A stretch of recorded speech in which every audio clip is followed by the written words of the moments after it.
Hello students, my recording of chapter 4, labor market equilibrium.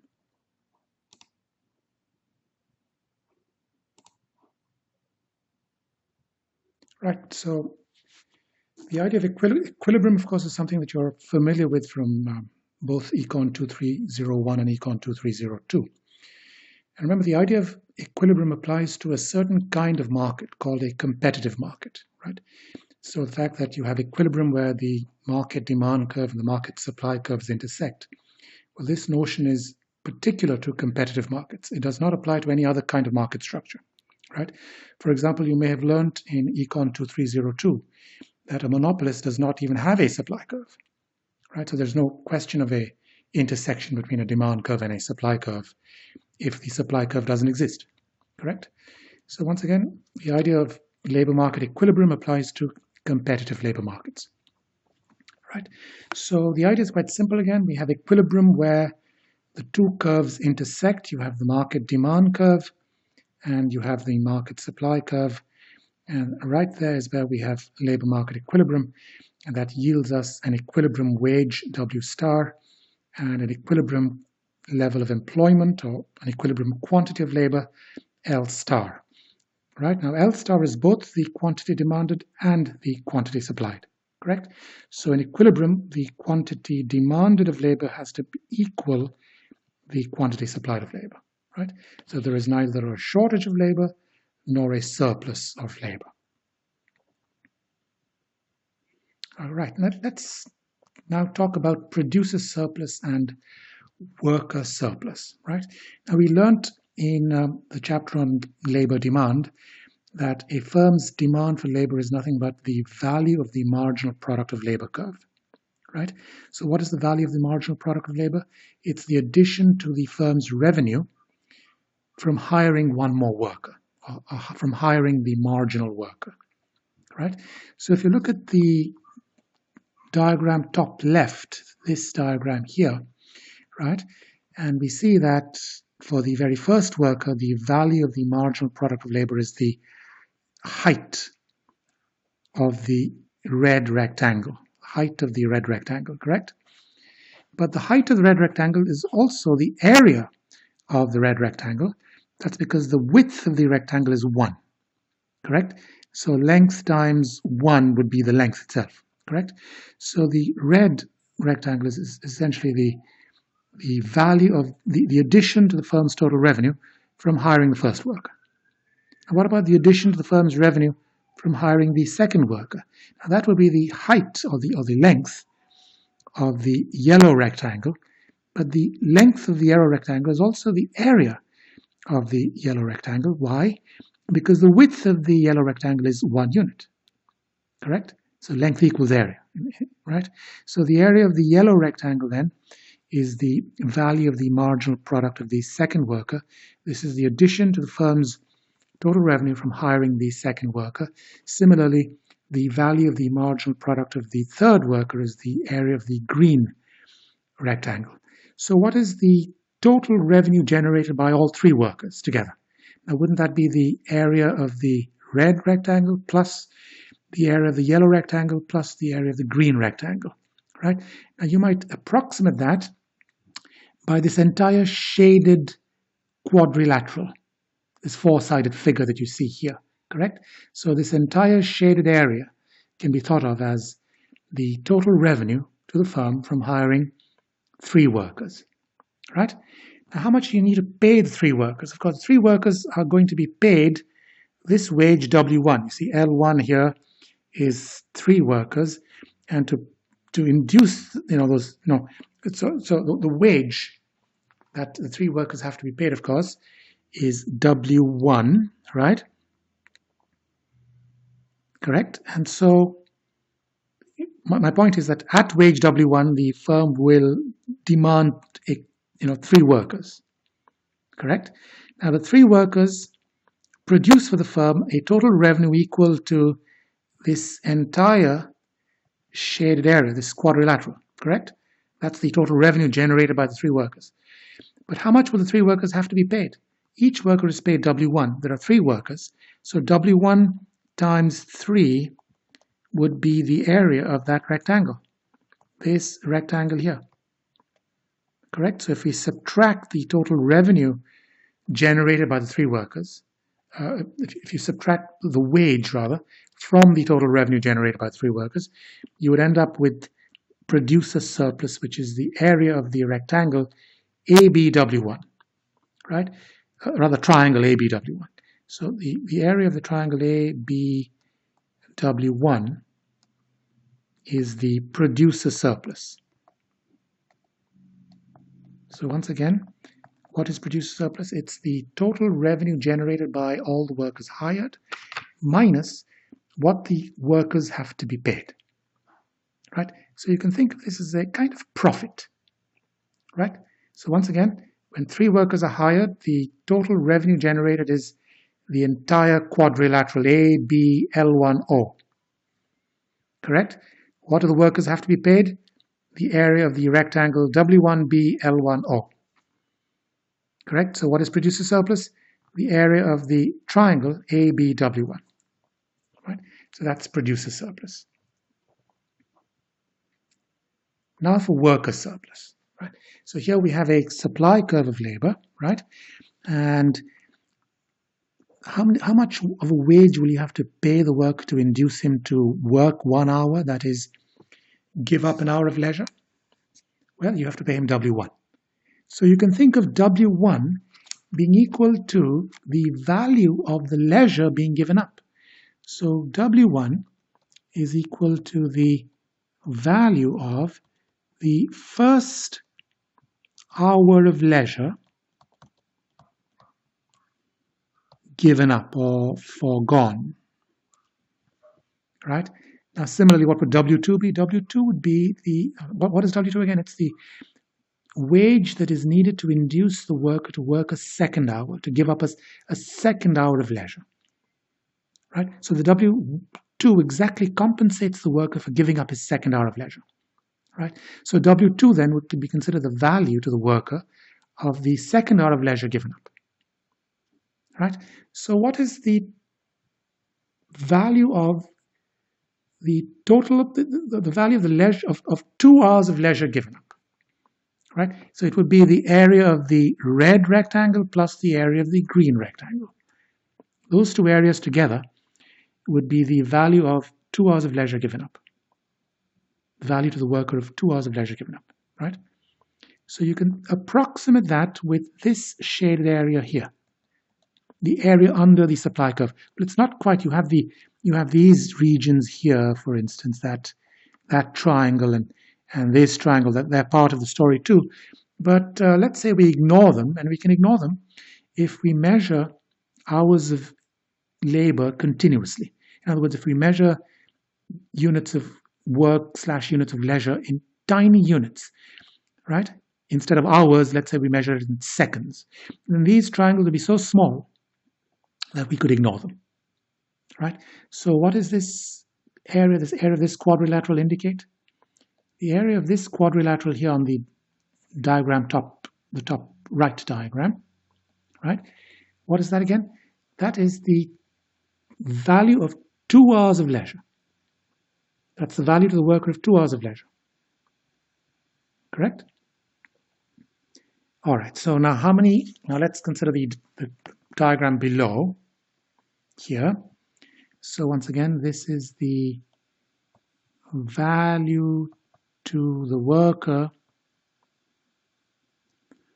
of 2 hours of foregone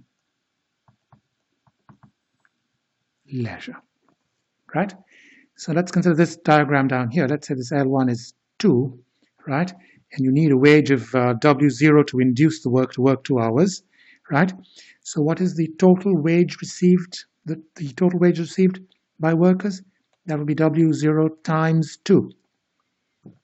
W0 per hour, 2 hours worked, correct? So that would be this entire area of this rectangle, correct? But of this rectangle, remember that this is the value of the leisure that must be given up. So when you subtract it away from the total wages earned, The green shaded triangle there is worker surplus. You can think of this as kind of profit made by the worker, right? So worker surplus is total wages received by worker minus the value of the leisure that has been given up by the worker, right? So we've got producer surplus and we've got worker surplus. Now, here we have a diagram of a competitive labor market in equilibrium, right? So once again, remember how we get producer surplus? We get producer surplus as follows. We have a demand curve, that's the wage, right? And that area is producer surplus, correct? So in this diagram, you can see here that at the equilibrium wage W star, the area under the labor demand curve is producer surplus. So the yellow triangle, the area of the yellow triangle is producer surplus, right? Now, what about worker surplus? Do you remember worker surplus? Well, there we have the supply curve of labor like this, and it is this triangle, isn't it? That is worker surplus. So you can see here that at wage W star, right, worker surplus would be the area of the green triangle, right? So producer surplus plus worker surplus is, in a sense, maximized.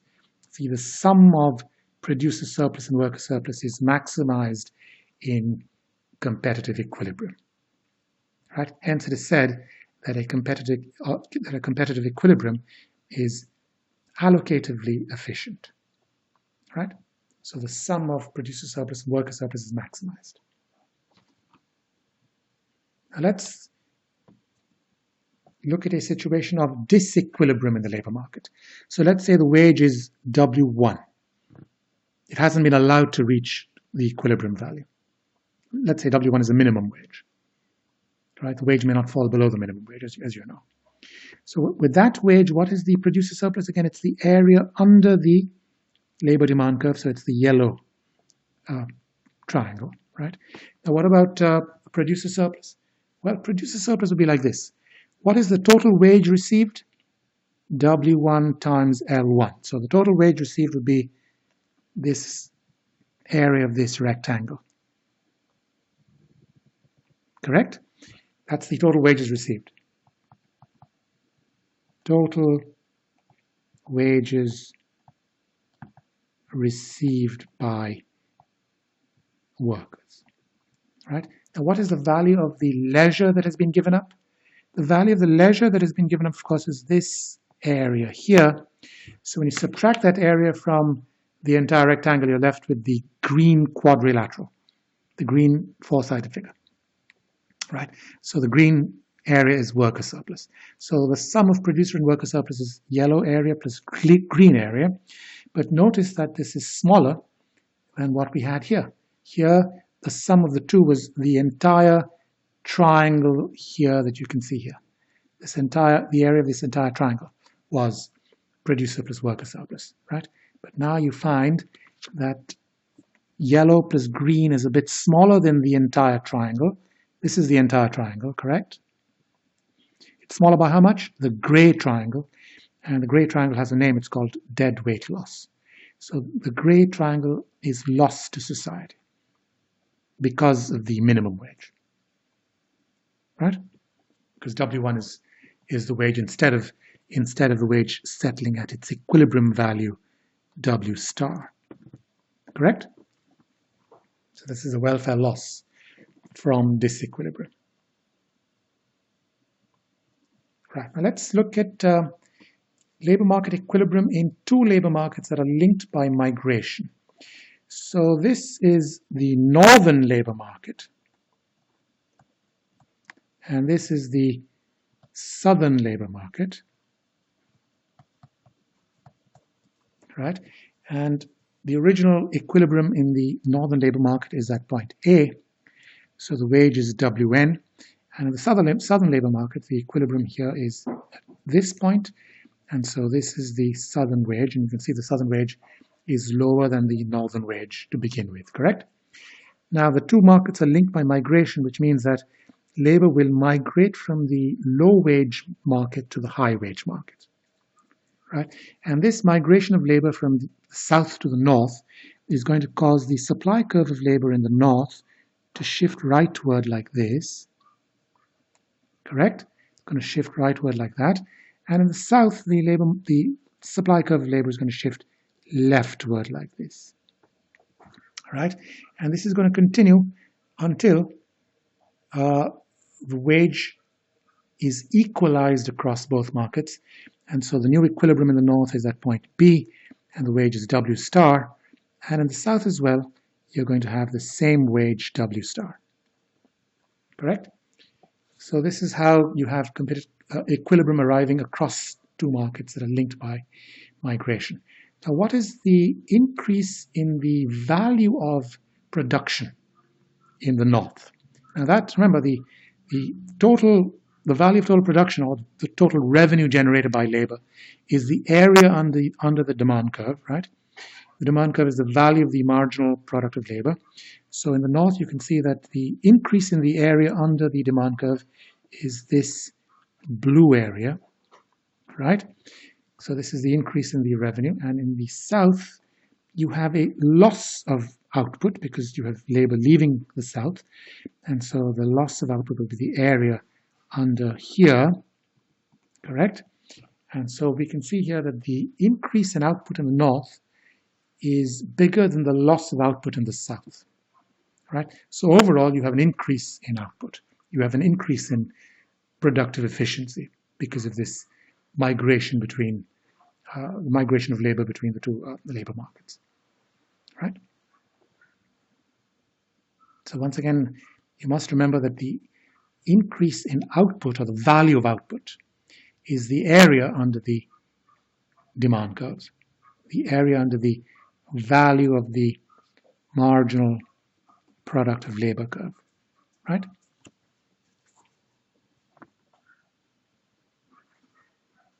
Now, do we have evidence of this kind of wage convergence across states? Now, what we learned here is that wages would equalize, right? The high wage region would see a fall in the wage, and the low wage region would see a rise in the wage.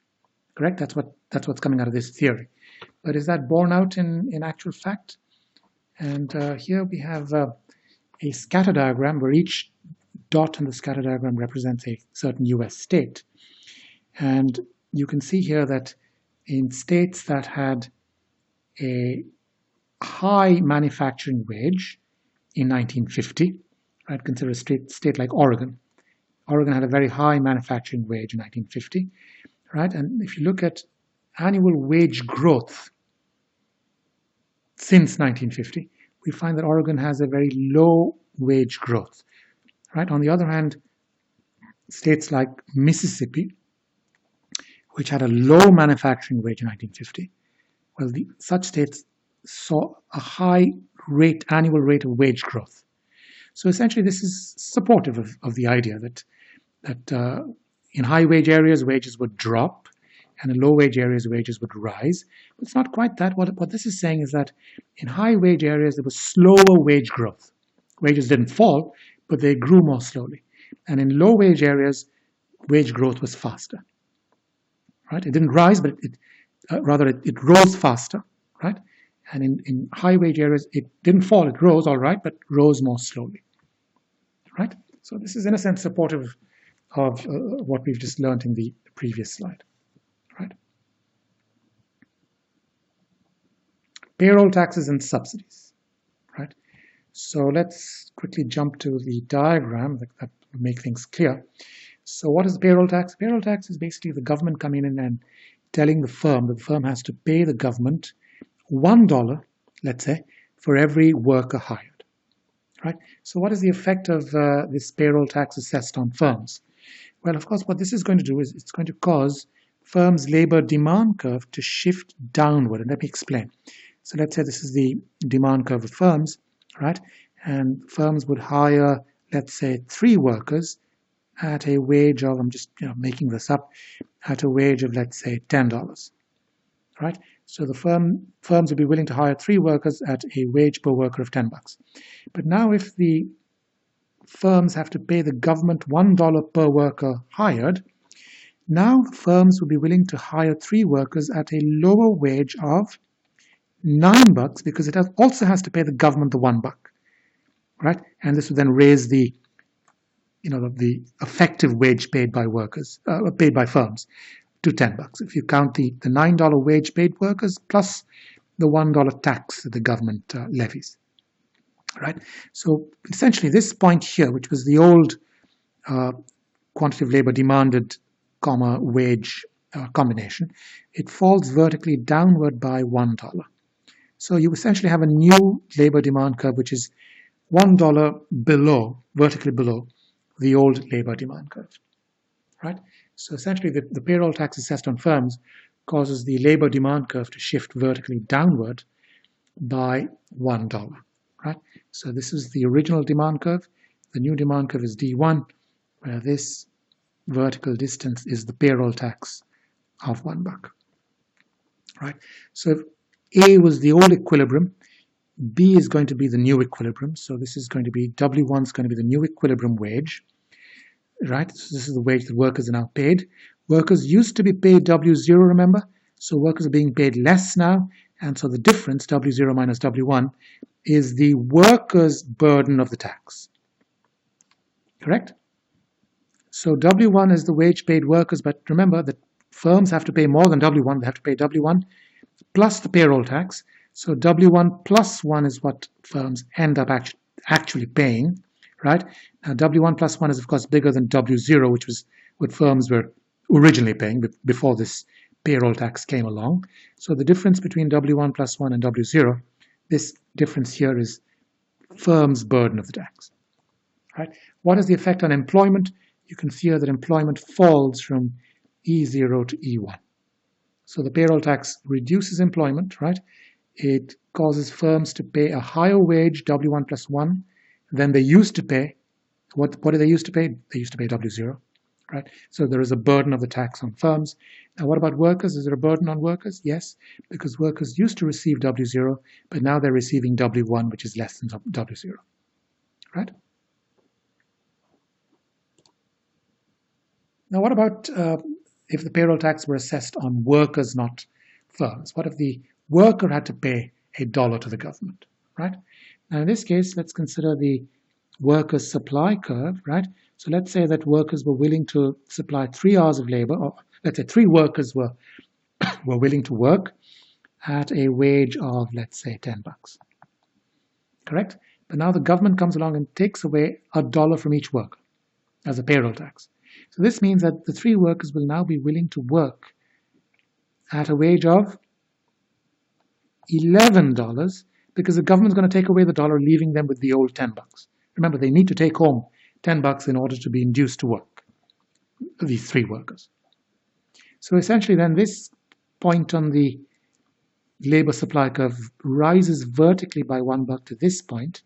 In other words, the entire labor supply curve is shifted vertically upward by the $1 payroll tax, correct? So this was the original supply curve of labor. This becomes a new supply curve of labor with the payroll tax levied on workers, not firms, right? So this was the original equilibrium, and this is going to be the new equilibrium, correct? So the equilibrium wage rises to W1, but workers don't get to keep the entire W1. Remember, they have to give the government $1. So what workers really take home is this, W1 minus 1. So remember, workers used to take home W0. Now they're taking home W1 minus 1. So this difference here between W0 and W1 minus 1 is the worker's burden of the tax. Correct? Now what about firms? Firms used to pay wage W0. Firms are now paying wage W1, which is higher than W0. And so the gap between W1 and W0 is the firm's burden of the tax. Right? What about the effect on employment? The effect on employment is exactly what we had before when the $1 tax was levied on firms. Remember, that caused the demand curve to shift from D0 to D1. Right? The effect on employment is exactly the same. Correct? What about the effect on the wages paid by firms and the wages received by workers? Again, here there is no difference. Right? Workers take home less than what they used to. Correct? Sorry. Workers take home less than they used to, and firms are paying out more than they used to. This is exactly what you had before when the payroll tax was assessed on firms, right? Firms paid W1 plus 1 more than W0, and workers received W1 less than W0. Right? Here, with the payroll tax assessed on workers, again, workers received less. This is what workers receive. It's less than what they used to receive, W0. And firms are paying out more than they used to pay out. They used to pay out W0, now they're paying out W1.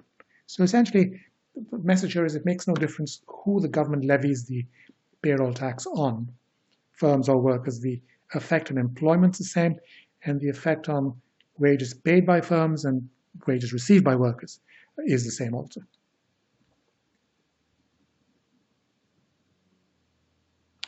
Now let's consider a case here where the supply of labor is completely inelastic. And let's consider a payroll tax that is assessed on firms. Remember, this causes the demand curve to shift vertically downward by the $1 payroll tax. Right? So what happens to the equilibrium wage? The equilibrium used to be at point A, now it's going to be at point B. And the fall in the wage here, the fall in the equilibrium wage, is the entire $1 payroll tax.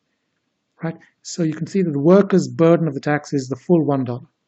In other words, the entire burden of the tax falls on workers, because workers take home a wage that is $1 less than what they used to take home. Correct? So the entire burden of the tax is on workers. Right? So this is the case where the labor supply is completely inelastic. The entire burden of the tax falls on the shoulders of workers. Deadweight loss from a payroll tax. Now let's again, for simplicity, consider a payroll tax levied on firms. Right? So this is going to cause the demand curve to shift vertically downward from here to here, correct? So this is the amount of the payroll tax, let's say a $1 payroll tax, right? And you can see here that you're going to have a new equilibrium right here. Employment's going to fall from E0 to E1, correct? So what is the wage paid, the wages received by workers? The wage received by workers now is going to be this new equilibrium wage, correct? So what is the new worker surplus? This triangle there, that's the new worker surplus, right? Now, this is the wage received by workers, but what is the wage actually, the net wage paid by firms, including the payroll tax? It's going to be, of course, this, correct? Which is basically the wages received by workers plus the payroll tax, correct? So with that wage that's being paid by firms, wages paid by firms, producer surplus is going to be this triangle. Right? So compared to the case of no intervention by the government in a competitive market, this was the producer surplus. That was the producer surplus, right? And this was the worker surplus. But you can see here that the producer surplus has now fallen. Right? It's become a smaller triangle.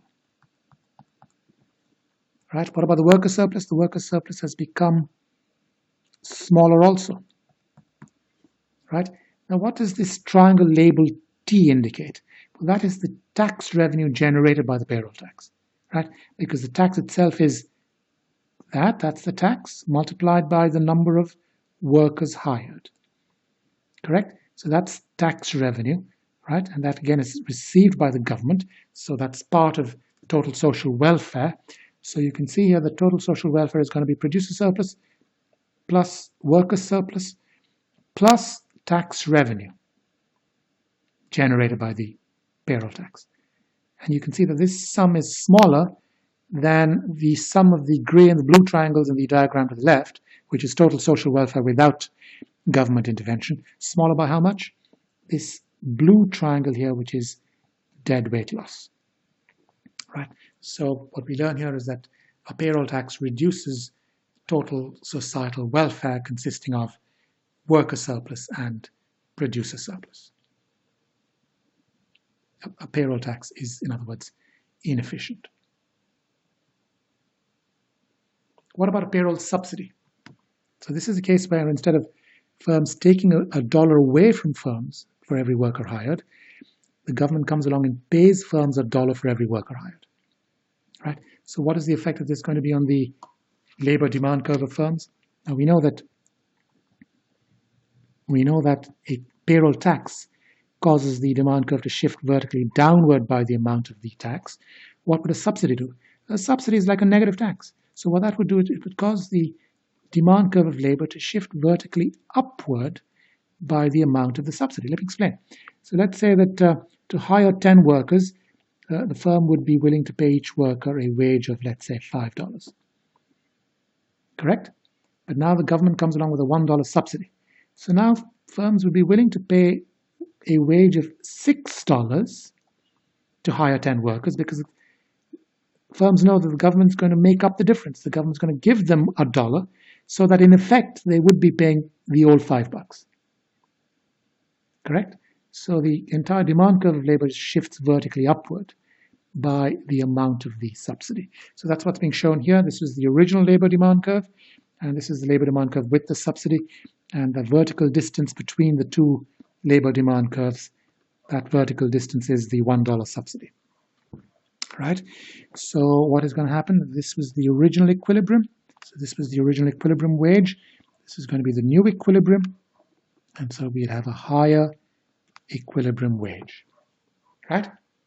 So so this is the wage that workers receive, correct? But how much wages do firms actually pay out? Firms don't pay out the W1 because remember the government comes and gives them $1. So in effect what firms pay out is this. Right? So this is the wage paid by firms, and this is the wage received by workers. Right? So let's look at the effect on worker surplus and producer surplus. Again, to do that, let's stick with the original labor demand curve and the original labor supply curve. Right? So W star used to be the wage.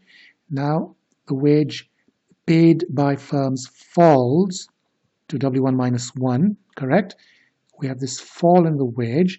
So you can see here that the area under the labor demand curve increases by E area of quadrilateral E and the area of triangle D.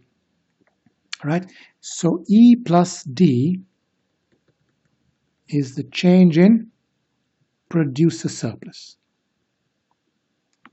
Right? Now what about the change in worker surplus?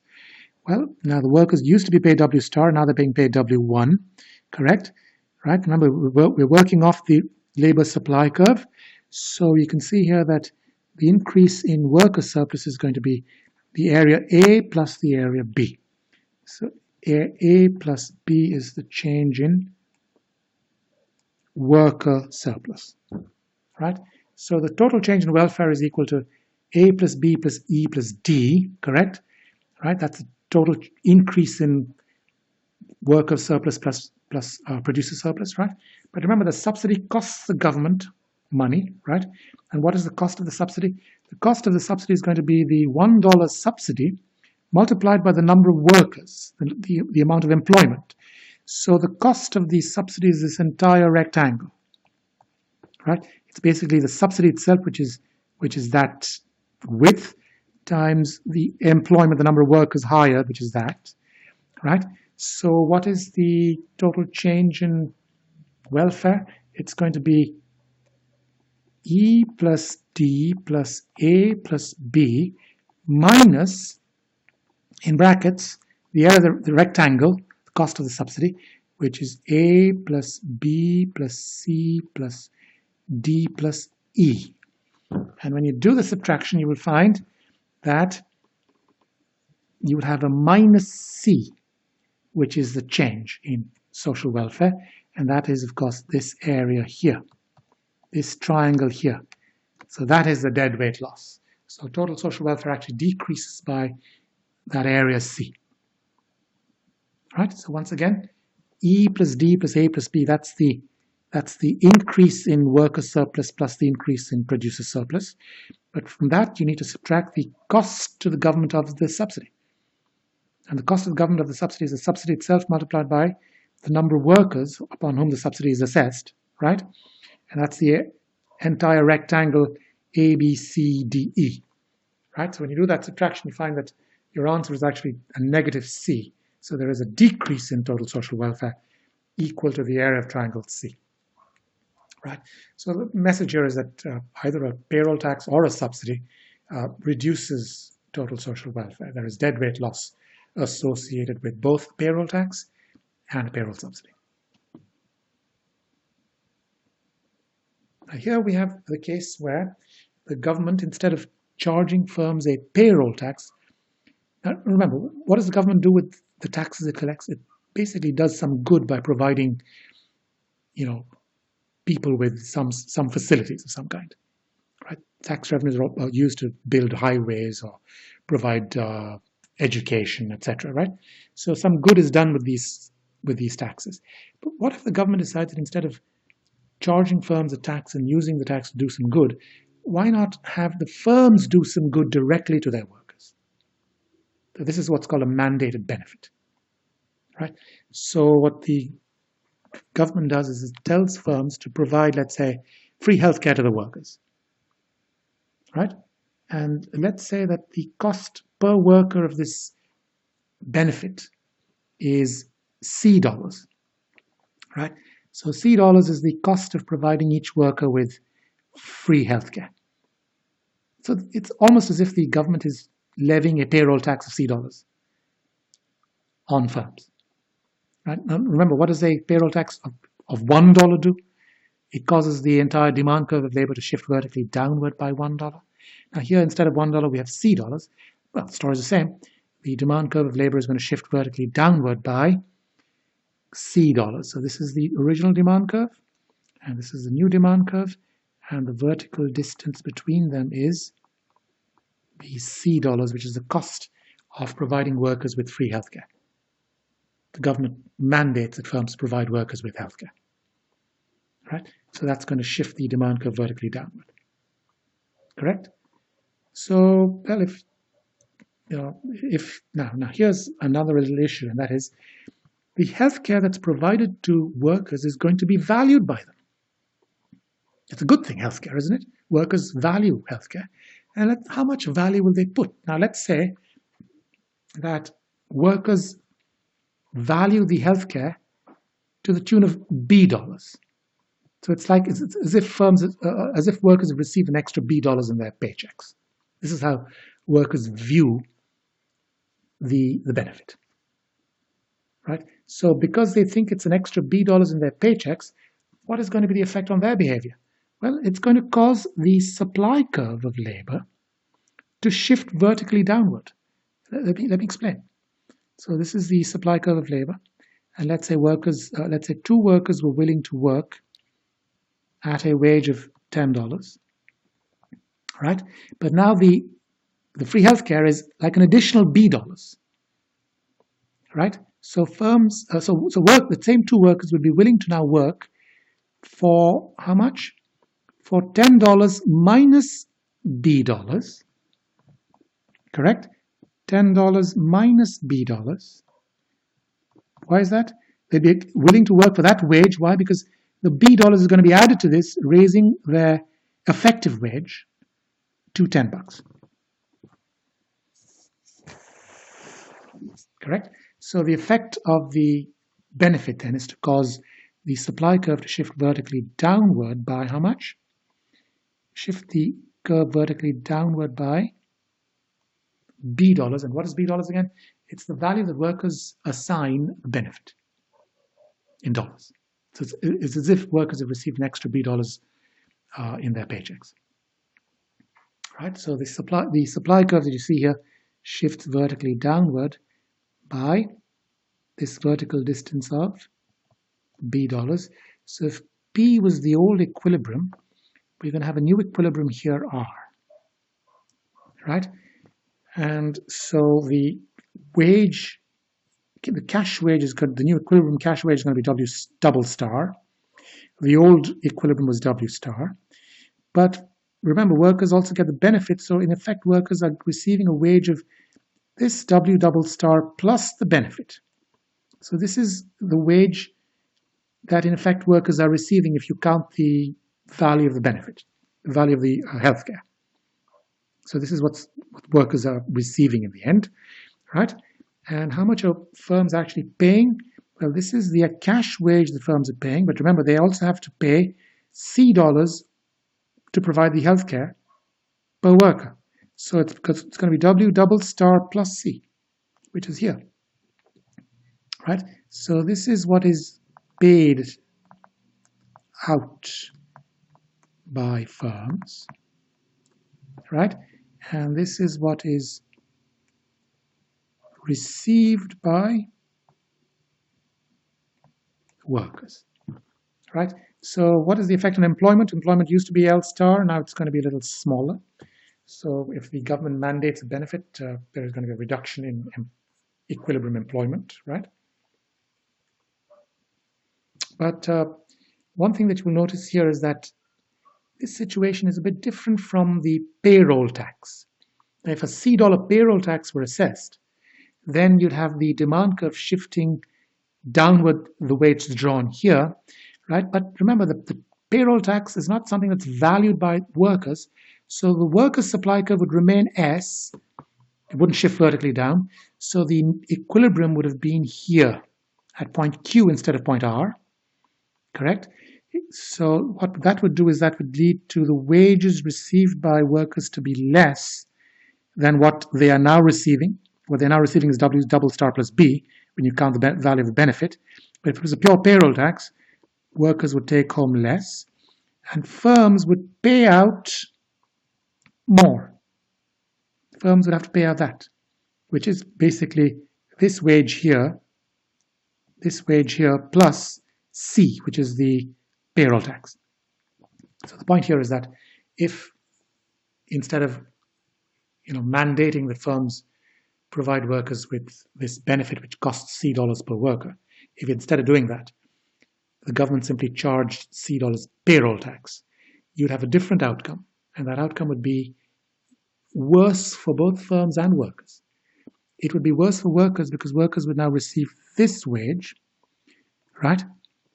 And isn't that smaller than this wage? What is that wage again? That's W double star plus B, right? So that's the value of the healthcare being added to the equilibrium wage, right? So workers would be worse off with a pure payroll tax, and firms would be worse off also because firms would have to pay this instead of W double star plus C, which is smaller, right? So the point being made here is that this mandated benefit is actually appreciated by firms and workers, right? Here is a special case where the cost to firms of supplying the healthcare is exactly equal to the value assigned the healthcare by the worker. So C is equal to B,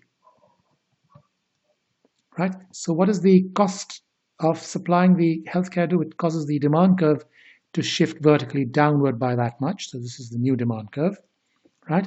And what does the benefit do? It causes the supply curve to shift vertically downward by that much. So this is the new supply curve. So this was the old equilibrium, and the new equilibrium you see is vertically below it. So in other words, if the cost to firms is equal to the dollar value of the benefit from the point of view of the worker, if the two are equal, then there will be no change in employment. The employment level would remain at its competitive level before the mandated benefit. There'd be no change in employment. What about the wages? Well, this was the old equilibrium wage, W star. This will be the new equilibrium wage, W double star. But remember that workers add to this the value of the benefit, right? And that is the benefit. That is the benefit. So this is going to be equal to the W double star plus the benefit, right? Correct. And what about the wages paid by firms, including the cost of the benefit? Well, that will be this W double star plus C. Remember, C and B are the same, right? So this ends up being the old W star, the old equilibrium wage, is the effective wage received by workers. It's also the effective wage paid out by firms. So in other words, if you have a situation like this, the outcome of the competitive equilibrium is preserved.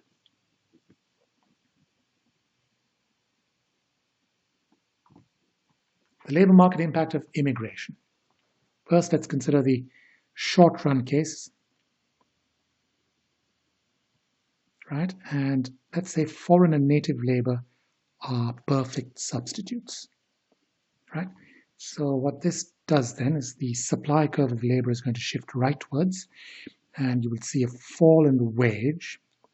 Now, if you look at the supply curve of native workers, so this is the supply curve of native workers alone, you will see a movement from here to here.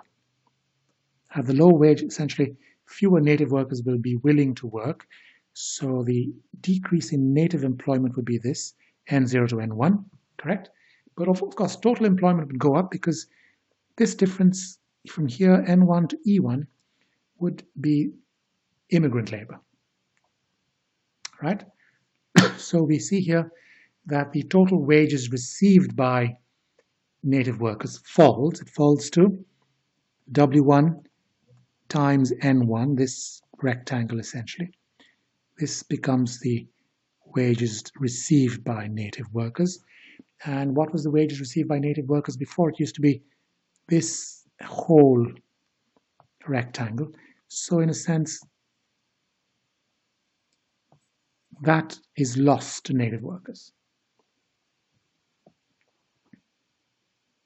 So native workers are made worse off by immigration if immigrants and native labor are perfect substitutes. This is the short run story. Now what if again, in the short run, what if native labor and foreign labor are complements? Right? Now, what does a complement do? It raises the productivity of native workers, right? So this is the value of the marginal product of labor for native workers, right? And this increases, rises by that much. So this becomes the new VMPL curve for native workers, because native workers become more productive. And why have they become more productive? Because foreign labor is complementary to native labor. So now we find that the wages of native workers rises from W0 to W1. You have a new equilibrium. This is just native workers, right? And so you have a total increase in wages paid out to native workers, and it's going to be W1 times N1, and you can see that this is clearly bigger than W0 times N0. So the difference between the two is the gain to native workers, right? Now we consider the long run, and the two kinds of labor, native and immigrant labor, are perfect substitutes, right?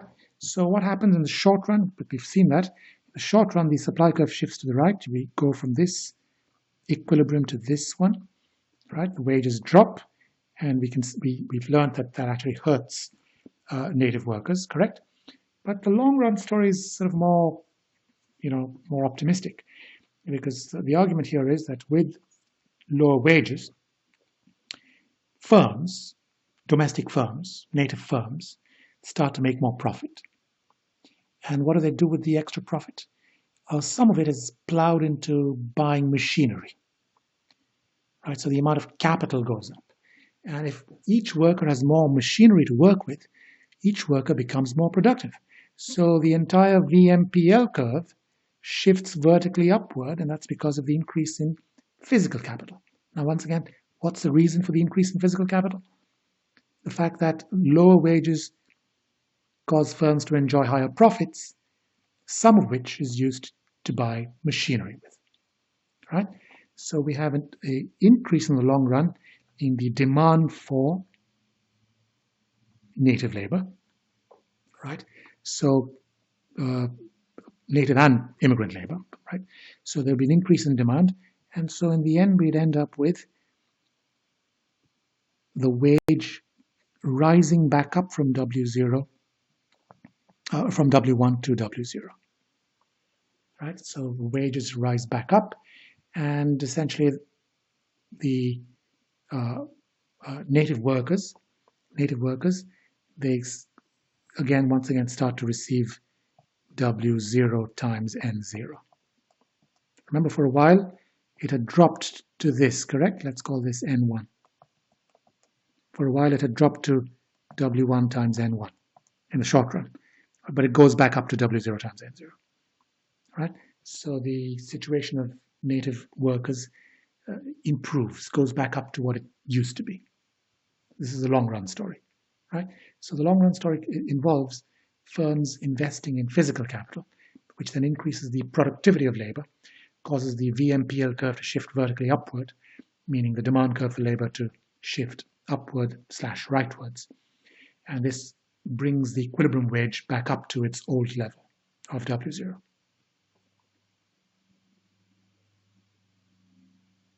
Now, what is the empirical evidence? What is the evidence out there for immigrant labor lowering the wages of native workers? Now, these kind of studies involve a regression like this, right?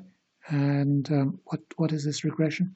The dependent variable is the wage in, this is the native wage, WIT. So this is the native wage in city I at time t, right?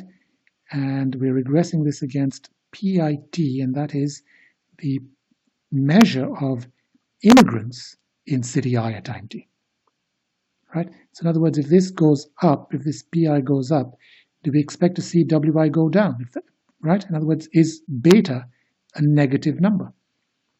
Is beta a negative coefficient? That's what this type of study tries to find out, right? Because the problem with this, of course, is that the PIT is endogenous. In other words, the number of immigrants to a city is not random. More immigrants go to high-wage cities, right? So this means that you have a correlation, a positive correlation between WIT and PIT. Positive correlation. And what this does is this biases the estimate of beta. Beta now becomes less negative than what it truly is, right? So by running this type of regression, we would our conclusion would be that immigration doesn't really hurt native wages, right? But this, of course, is a false conclusion, and that's because more immigrants go to high-wage areas, correct? So if you compare the wages in low immigrant areas and high immigrant areas, we might discover that wages are higher, in fact, in high immigrant areas. So instead of immigration lowering wages, you might conclude that immigration is actually raising wages. You follow? That would be, of course, a false conclusion. Why is it false? Because immigration is endogenous. More of it occurs into cities that pay well, right? So this is a problem, and so what we'd like is a situation where immigration is exogenous, right? It's just randomly assigned. It's not like more immigrants are targeting high-wage cities. We don't want that situation because that leads to bias in our estimates of beta, right? So we need a situation where immigration was exogenous, and here we have a natural experiment, and this is the Mariel boat lift, where Fidel Castro in 1980 basically allowed a bunch of his people to emigrate as refugees to Miami, right across the little bit of ocean there between Cuba and Florida, right? So you had a big increase in the labor force, the labor supply in Florida because of these Cuban refugees coming in, right? So some studies have tried to figure out the effect on native wages in Miami. And one study found that the wages of the typical worker in Miami fell, but by very little. Right? Of course, this was being done by comparing Miami to a bunch of placebo cities, cities where the Cuban immigrants hadn't gone. You have to compare. You need a control group, right? So the control group was the placebo cities. And when you compare Miami to these other cities, find that wages in Miami fell, but by very little. So the conclusion was that this influx of immigrants really did not significantly depress wages in Miami. So this is one conclusion. On the other hand, some others have studied not typical wages in Miami of native workers, but the wages of native high school dropouts. Now, why is that? Because most of these Cuban refugees who came in were high school dropouts. So what was the effect of the influx of Cuban refugees on the wages of native high school dropouts? Right? And this found that actually the effect on the wages of Miami native high school dropouts was quite significant. Their wages fell quite substantially and recovered only 10 years later. So by this idea then that the influx of immigrants actually did depress native wages, the native wages of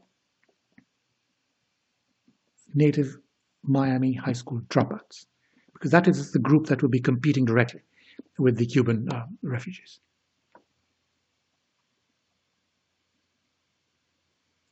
Another kind of analysis involves what's called skill cells. So this is a national analysis, right, as opposed to the Mariel boatlift analysis, which was confined to Miami. Here we're looking at the entire nation. Now each dot here is a skill cell. And what's a skill cell? An example of a skill cell would be high school dropouts.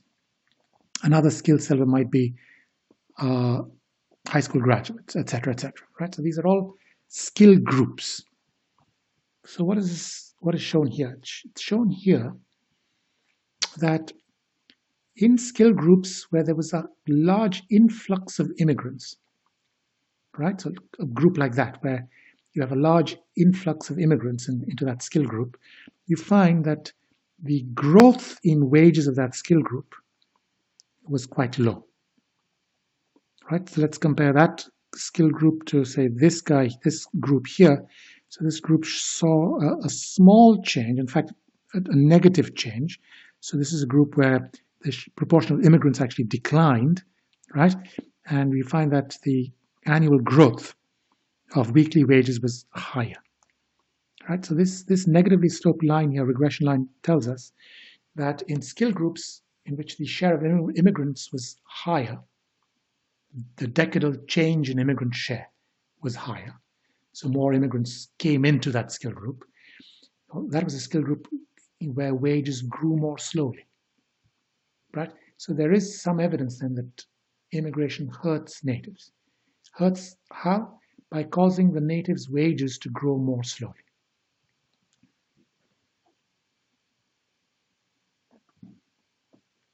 And now let's come to this theoretical notion of the immigration surplus. Right, so for simplicity, we're having a completely inelastic supply curve of labor. So this was the original supply of domestic labor, right? And so this is domestic employment. And the total wages paid domestic workers is going to be W0 times M, correct? But now, with immigration, the supply curve shifts rightwards like that. Now, this is a case where immigrants and natives are substitutes. So we have a new equilibrium at point C, and you have the equilibrium wage dropping like this, correct? So what is going to be the wages received by natives now? It's going to be W1 times M, all right? The quantity of native workers remains M. So the loss of wages to natives is basically the yellow rectangle. It's lost by natives, right? Where does that yellow rectangle go, by the way? Well, remember that with the fall in the wage, what's the increase in the area under the demand curve? It's yellow plus green. So yellow plus green is the increase, so these two together, well, that's the increase in producer surplus. So essentially, the yellow that's lost by native workers is captured by native firms or domestic firms, right? So domestic firms become better off, right? And this green area, well, that's what's called immigration surplus, right? So this is the increase in the revenues of domestic firms resulting from the rightward shift of the labor supply curve, right? So green plus yellow is captured by domestic firms. So the point here is that immigration hurts native workers, but benefits native firms. right? Now this immigration surplus, which is the green triangle, the area of it, of course, is half times the formula for the area of a triangle, half times base times height, right? So this is base, which is n minus m, and this is the height, w0 minus w1, correct? That's standard formula for the area of a triangle, half times base times height, correct? But let's manipulate this a little bit, right? So we can write this as, just by dividing this w0 minus w1 by w1, divide it like that, but then multiply later by w1 also. And then take this n minus m, divide by m, and then multiply by m also. Correct? And then finally, divide immigration surplus by GDP. So this would give us this expression with this w1 plus m divided by GDP. Right? Now this can be interpreted as follows. It's half times w0 minus w1 divided by w1 is the percentage change in the native wage, right? N minus m divided by m. N, remember, is new employment, m is old employment, m is old employment. So the change in employment divided by the old employment, well, that times 100 would be the percent change in employment, correct? And then finally, this w1 times m divided by GDP. W1 times m is wages paid out to whom? To native workers, right? So labor share of GDP, W1 times M divided by GDP would be labor share of GDP. So we have essentially immigration surplus as a percent of GDP, as a fraction of GDP, can be expressed as half times the percent change in native wages times the percent change in employment times labor share of national income.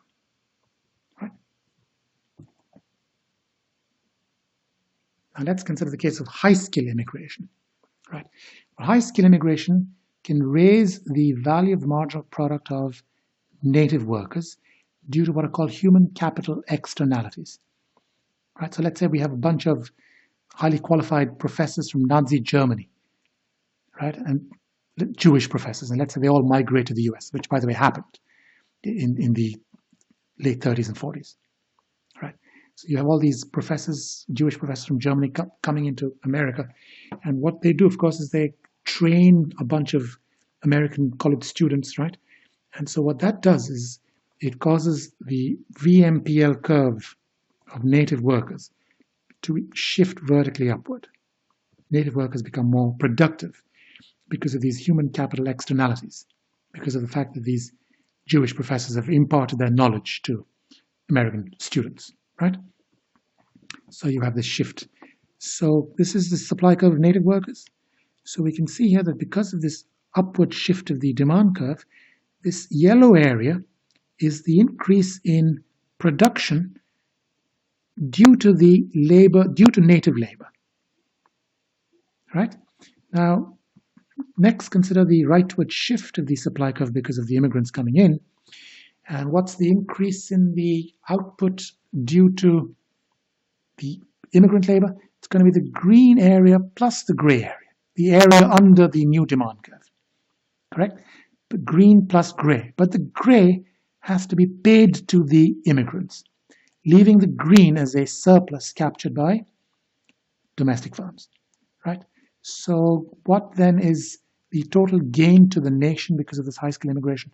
It's basically the yellow area plus the green area. The gray area is also an increase in national output, but this is captured by the immigrant workers. This is paid them, right? So yellow plus green can be considered the gain to the US from the immigration of, let's say, Jewish professors from Nazi Germany. A cobweb model. So here there are two assumptions. First, it takes time to produce skilled workers. Right? It takes time to produce skilled workers. And a person decides to become a skilled worker by looking at conditions in the labor market at the time they enter school. Right? So it takes 4 years to produce an engineer in college, for instance. Right? So here's the story. This is the original equilibrium in the market for engineers, let's say. And then suddenly there is an increase in demand for engineers. The demand curve shifts rightward like this.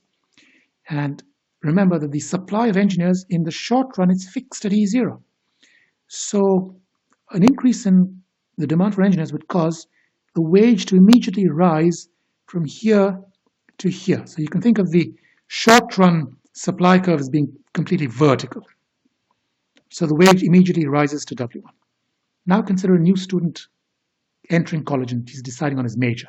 He sees that the wages of engineers has gone up to W1, right? So he decides to study engineering, correct? And so along the supply curve of engineers, you would see the quantity supplied of engineers increasing from E0 to E1, correct? So 4 years hence, the supply curve of engineers is going to be this vertical line because all these students have been enthused to study engineering because of the high wage W1. But remember that the demand for engineers is this D prime. So this is going to be the new equilibrium. So once these new engineers enter the labor market, they find that the wage they are paid is W2, smaller than what they were expecting, W1. Right? Now with that lower wage, how many students are going to major in engineering now? It's going to be given by E2.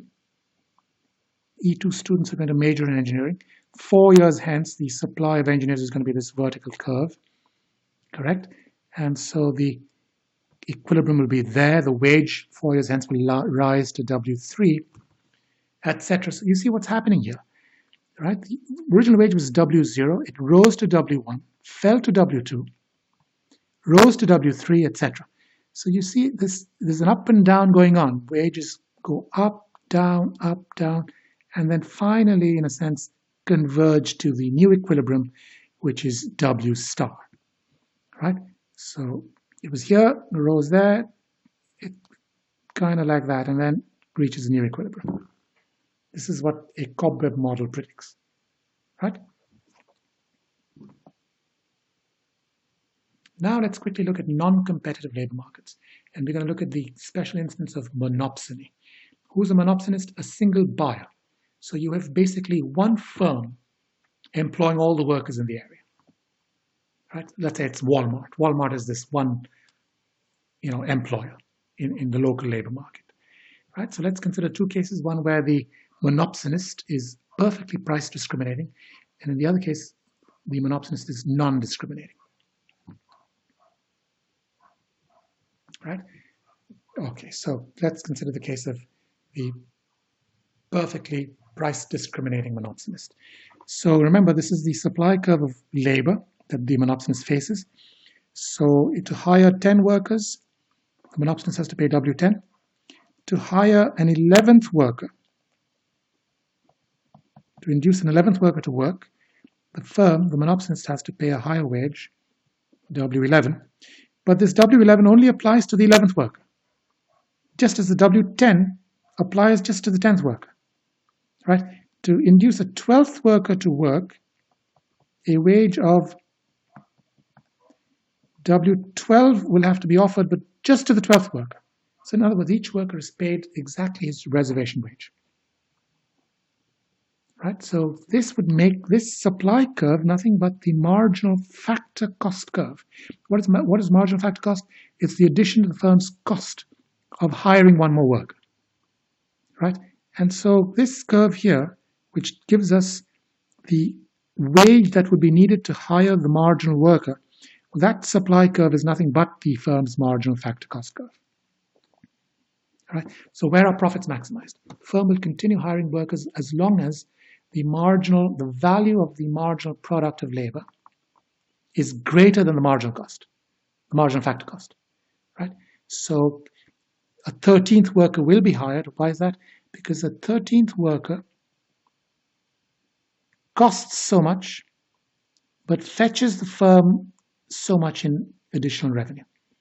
So the 13th worker will be hired, etc. So when does the firm stop hiring workers? Exactly at E star, and that's where the VMPL, the value of the marginal product labor of that marginal worker, is equal to what it costs to hire the worker, right? So this is where the VMPL equals the MFC, right? So what is this W star? This is the wage paid to the marginal worker. Let's say this E star is 100. So that W star is a wage paid the 100th worker, right? So you can see here that the employment level E star will be exactly the same as in competitive equilibrium, right? Except in this case, there is no worker surplus. There is no worker surplus. Why? Because each worker is paid exactly his or her reservation wage. So there's no worker surplus. The firm has captured all the worker surplus. So this is the case of a perfectly discriminating monopsonist. Now, when you have a non-discriminating monopsonist, the firm has to pay a wage, a common wage to all workers, right? So let's say that this is 10 workers, and this is the wage W10 that has to be paid to induce those 10 workers to work. Now, let's say that the firm wants to hire an 11th worker. To hire an 11th worker, the firm has to pay a higher wage, W11, but this higher wage W11 applies not just to the 11th worker, it applies to all preceding 10 workers also. So what is going to be the additional cost of hiring the 11th worker? It's not going to be W11, which was the case of a perfectly discriminating monopsonist. It's not going to be W11. It's going to be higher than W11. Why? Because the wage of W11 has to be paid not just to the 11th worker, it has to be paid to all preceding 10 workers also. So this gives us an MFC, marginal factor cost curve, which lies above the supply curve. Right? So the MFC is bigger than the wage. Right? And so where do we have equilibrium? How many workers is the firm going to hire?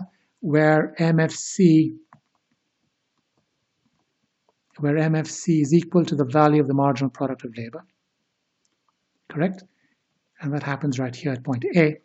So EM workers are hired, right? And what wage is paid? What common wage is paid all those workers?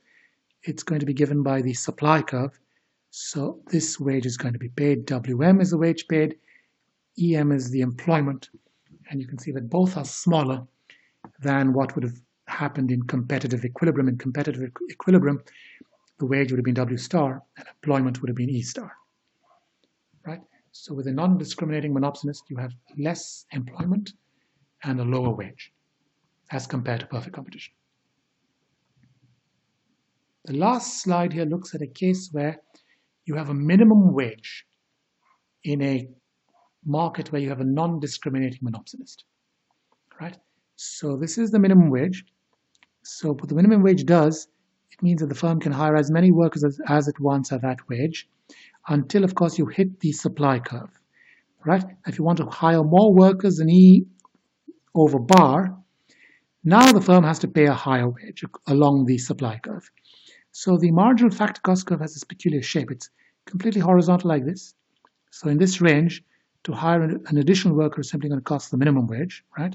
But then once you get beyond this, it's going to go back to looking like the original MFC curve. Correct? So where do we have, what's going to be the level of employment? Well, remember, employment happens where the MFC is equal to the value of the marginal product of labor, right? And this is the value of the marginal product of labor curve, right? So the equality happens right here. And so the level of employment rises, right? It used to be EM when you had a non-discriminating monopsonist, right? But with a minimum wage that's higher than WM, the amount of employment can actually increase. And if the minimum wage was set equal to the competitive wage, then in fact, employment could rise all the way to its competitive level. Because the MFC curve is going to have this shape. It's going to be horizontal like this to here, and then jump vertically up like this, and then continue like that. Right? So where do we have equality between MFC and VMPL? It's going to be right here. So if the minimum wage was set equal to the competitive wage, with a non-discriminating monopsonist, employment could be raised all the way up to its competitive level. Right? And that is the end of my lecture on Chapter 4.